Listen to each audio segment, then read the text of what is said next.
Oba Femi, he's the NXT North American champion. This guy is a powerhouse. He can move in the ring. He's really got some look. It's just an amazing just to see his rise so far with WWE. And hey, if you're ever part of the Citrus Circuit, the Coconut Loop in Florida, NXT has house shows. They have live events. Really cool for fans. Ticket price is only like $10 and $20. Up close and personal, you get to see the NXT superstars in action and developmental talent who you'll be see later on TV as they make their way up the ranks. So it's really a fun time. March 29th, they're going to be in Fort Pierce at the Haverdell Fence Center. Always a good time there, family friendly.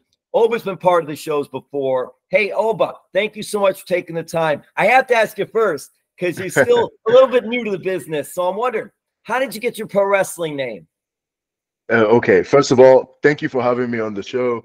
And my name it translates to king in English. It's of the Yoruba culture. So it means king, and I feel like I am a king when I step in the ring. So it only made sense that I named myself Oba Femi.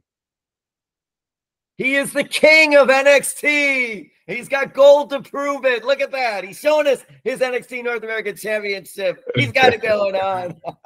Oba, it's such an interesting story from you because you're from Nigeria and you're very athletic, very smart young man as well. And I want you to talk about growing up in Nigeria and what was pro wrestling like in Nigeria? Do they have it on TV? Are there wrestling groups in Nigeria? Oh, well, as far as like any established promotions for wrestling, we don't have that. But as far as WWE being broadcasted in Nigeria, definitely. I was definitely exposed to the product from a very young age. I was a fan growing up. Actually, at the time when I was growing up, I used to go and purchase CDs that would come out. So Raw would come out on Mondays, but they would sell the CD maybe 2 days later on a Wednesday. So I would go, I would buy, I would watch. So I have like a stack of CDs, like 4 years worth of Raws and SmackDowns, just in my home in Nigeria. Oh, Oba, I'm putting you on the spot. Who did you like? Did anyone stand out to you? Brock Lesnar is like one of the ones that comes to mind. Of course, I kind of modeled my wrestling style after him a little bit. But my favorite is Triple H, my boss. The king. The king. The king of one kings. king to another. That's it. Yeah. That is so cool. Hey, what was it like for you to sign with WWE? Now, I was reading about you. I know you're very, very good shot putter. And Division I ended at Alabama, University of Alabama. Roll Tide, go Tide. And I know for you, you were very high level, SEC champion in the shot puts. And you're also part of WWE's NIL program, which is a program they have for college athletes. And maybe that'll work out into something later on with WWE. But I was wondering how that fit in with you becoming a WWE superstar, and what was it like just trying to get involved with WWE? Well, first of all, the world of track and field and the world of WWE, the only thing they have in common is being sports. That's it. They are very, very different from one another. So my path in WWE was kind of a fresh start for me, for my athletic career. And when I put down the shot put, I put it down for good. And as far as me getting involved, I was messaged by one of the NXT recruiters at the time. And they asked me, would you like to come and do a tryout in Las Vegas? And I said, yes, I would. At first, I thought it was fake. And then I did my research, I double checked, and I was like, oh, wow, this is real. So I did the tryout, and I got the contract. But the only problem was I had to go back and finish a year of school. I wasn't done with college yet. And the NIL program was a platform they used to keep in touch with me for the year that I was finishing school. Just so at the back end of it, they can still be there and assure me that my contract is still waiting for me. Oh, but what did you get your degree in? I'm a visual arts major. Funny hey, enough. Oba, how does that translate for you, especially with social media and doing things on social media? Does that help? Having an artistic touch definitely helps, especially from the visual standpoint. So every time I have to design gear for a premium live event or anything like that. I have a very clear, distinct vision. I know what I want because I'm artistic in nature. So it does help. But aside from that, and a couple video editing skills, not too much. Oba's creative. He's creative. Look at this. More creativeness than Oba's coming out with his art. This is so cool. Hey, for you, what was it like then? Because you mentioned Triple H, Paul Levesque, and what an outstanding job he's doing with WWE. And he really built up that NXT. And now HBK Shawn Michaels is involved, has been involved there. Got so many great coaches there. But what was it like the first time you meeting Triple H? He was surprising. I don't know why, but in my head I was like, oh, he wouldn't really care too much about me. But he was surprisingly nice to me. He's a great man. He's a great boss. He's doing very well with the main roster right now. It was kind of surreal meeting him because it's like this is really the person I grew up watching, just standing in front of me. So it was very important moments in my life, I would say. And Oba, you did so well in shot put, as I mentioned about Alabama. Also, before that, Middle Tennessee State, you were a Conference USA champion there.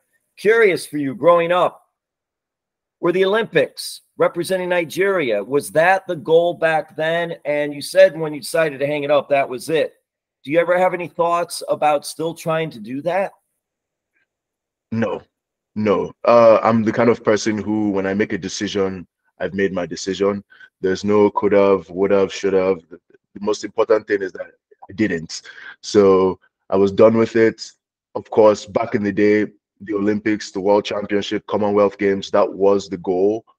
But I feel like that dream is for that era of my life, and that's finally over. And although I can also say that, like, when I hung up my throwing shoes, I walked away with a very decent mark, 69 feet in the shot put, which is quite good. So yeah, I was very comfortable walking away. Quite good. I'm looking if I can throw it 5 feet. You're talking 69 feet. What the heck is going on? Hey, you're at the University of Alabama, and football is like king. Speaking of king, football is like king there. It's amazing. No. Football is God. Yeah. It is at Alabama. Oh my gosh. But I'm curious. So you went to Alabama, you got your degree there, which is excellent. I'm curious for you, teammates on track and field, or even in other sports that you've come across. Mm-hmm. Do they keep in touch with you? How cool do they think that there's Oba? Look at him. He's going after his dream now with WWE. Well, I guess now it's a little bit easier for them to digest, because I had that 1 year of finishing school where I was signed with the WWE. I was in touch with the WWE, and all my teammates knew that I was in touch with them. So I guess over that year period, they were able to process it that, oh, wow, this is happening. So now that they're seeing me on TV, it's not too much of a shock. But yeah, they're definitely, like, we definitely keep in touch. A lot of the football players, the track and field teammates, they all keep in touch with me. They call me, they congratulated me on this big win. And yeah, we're all still one big happy family.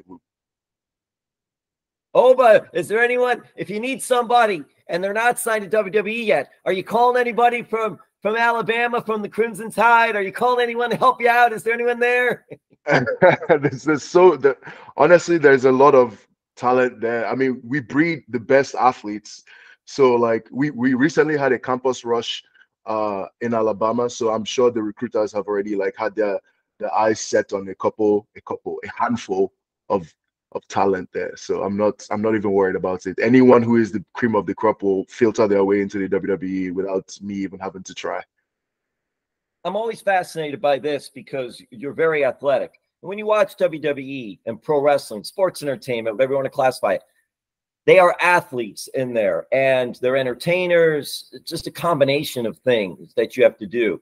And I'm curious for you, what was the transition like going from an athletic event, doing the shot put, to now going into pro wrestling and learning that aspect of it? You're a big guy, so you want to make it look really good, but you don't want to hurt anybody either when you're doing something. So what was that transition like for you? The athletic aspect of it was always going to be easy. I don't mean to brag, but it was going to be easy. I can run, jump. I'm agile for a big man. That's all cool and dandy. But I think the most important transitionary phase is the character phase. It's like, okay, I can jump, I'm strong, I can throw all these people around, but do they care when I do it? I have to make them care when I do it. So that was the most important part for me. Really psychology. And that's something that you just have to go through it. And I'm curious, was your first match, if you remember this, was it against Dante Chen? Yes, it was against Dante Chen on Level Up. What was that like for you? Not only in your first match, but you're on Level Up as well. Shout out now to Byron Saxton and Blake Howard. And Blake is from our Florida, South Florida area. Keep doing your thing, Blake. Shout out. But what was it like for you then? First match, you're on Level Up. You're not at an NXT house show on the Citrus circuit. What was that like for you, that whole experience? And what did you learn from that? My mentality walking into that one was that I'm going to give it my all. Like, this is my first impression. And first impressions, honestly, they matter. I think people downplay the importance of a first impression because typically when people assess you, they will assess you based on the first characteristic or virtue that you present to them, and then everything after that kind of just follows. So my goal was to show them who Oba is. I have 6 to 10 minutes to show them who exactly I am, and that was the goal, and I think I executed it properly. What is it like for you representing not only yourself, but representing Nigeria? And what did your family think about when you said, listen, okay, I got my degree and this part of my chapter is over. Now I want to start this chapter with WWE. So they were very, very, and not even surprisingly, but they were very, very supportive about it because, as I said, they were the ones who would give me money when I was young to go buy those CDs. So they knew how I felt about the product and they knew how I felt about WWE. So when I told them that I had the contract and I was going to start my journey to becoming a professional wrestler, they were all like happy about it.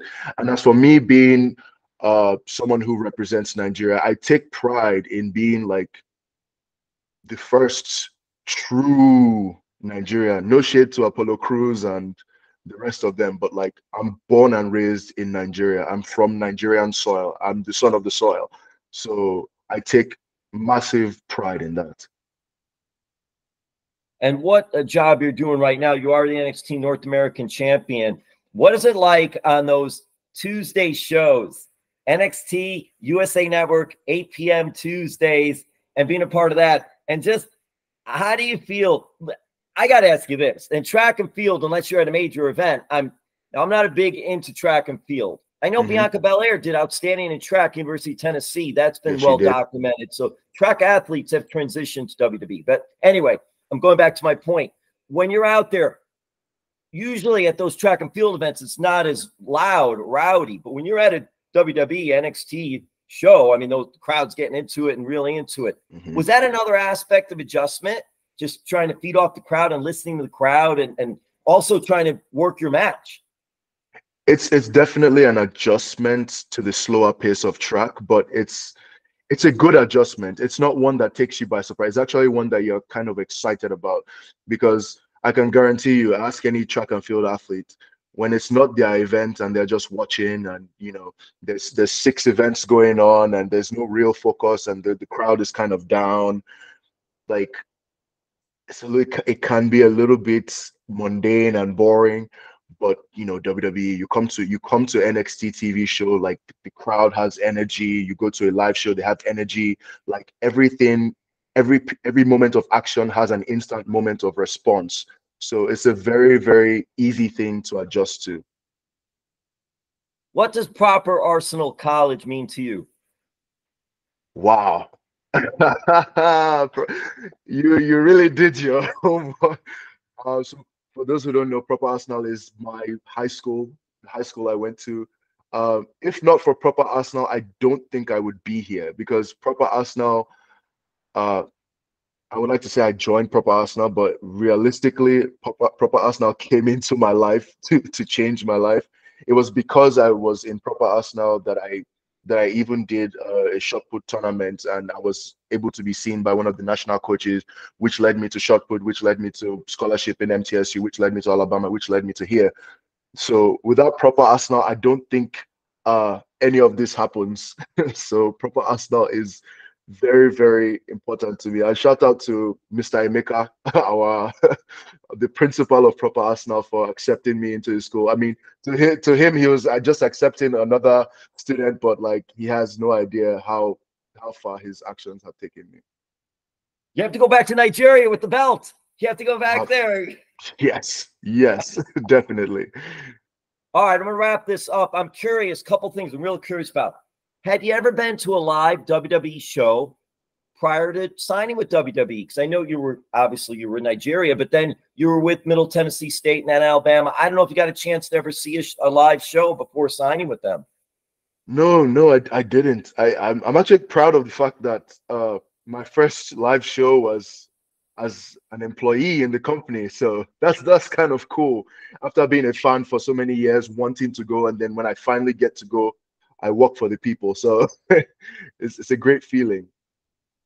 Well, thank you so much for your time. And I gotta ask you this. I gotta close with this, Oba, because this has been on my mind ever since I start watching NXT, ever since I start reading up a little bit about you and all. And I gotta ask you, you did the shot put. What about the discus? What happened to the discus? So I mean, that's a fair question, because most people who do shot put do discus. But I feel like my build, my very solid rectangular build, is suited specifically for the shot puts. Discus requires a little bit more suppleness and finesse. Not like I don't have finesse. I clearly have finesse, but I don't have that kind of discus finesse. I have shot put finesse. It's more gritty and it's more suitable for my build. So that's why I stuck to shot put and didn't really dabble with discus.